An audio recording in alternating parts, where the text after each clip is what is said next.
Have you ever seen a project spark protests or community outrage? It might look like people are fighting against the project itself, but most of the time what's really happening is that people felt ignored. And that's exactly where social assessment, or SIA, comes in. Now, at its heart, SIA is about people. It's the process of understanding how projects, whether they're new schools, renewable energy projects, or mining operations, or whether it's an intervention, affect people's lives both positively and negatively.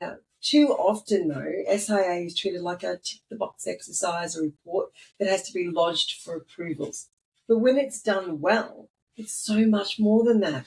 It's about giving decision makers the evidence they need and giving communities a genuine voice in shaping their futures. When I started in this field, I'll be honest, I sometimes felt overwhelmed.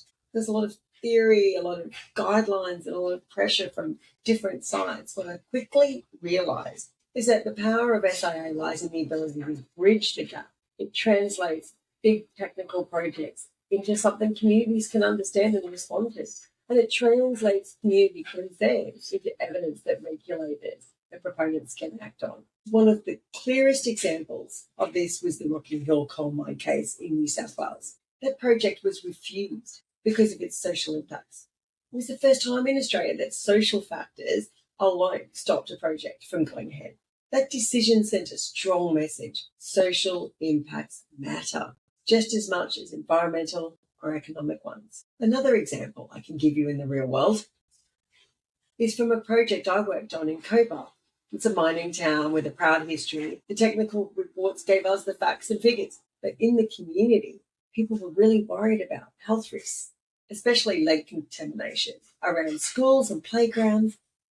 By listening and taking those concerns seriously, we were able to shape the project's testing and monitoring programs that made a huge difference to trust and credibility. Here's a practical exercise for you that are listening. If you're starting out in this field, here's a quick way you can put some of this into place. Think of a project you've seen in the news or in your community and ask yourself, what might be the positive impacts? New jobs, new services, maybe cleaner energy. And then ask, what could be the negative impacts? Traffic, housing pressure, cultural impacts, or even health risks. That simple exercise is the foundation of every social impact assessment. Always remember, your role as a practitioner is not to advocate for one side or the other. It's to bring evidence and balance. Communities need to feel heard, regulators need to feel confident in the data, and project proponents need to understand the risks and opportunities. You're the bridge between all three. So the next time you hear about an SIA, don't think of it as just another report. Think of it as a tool for trust, dialogue, for shaping better futures and outcomes. Because when people feel heard, projects are stronger and communities are better off.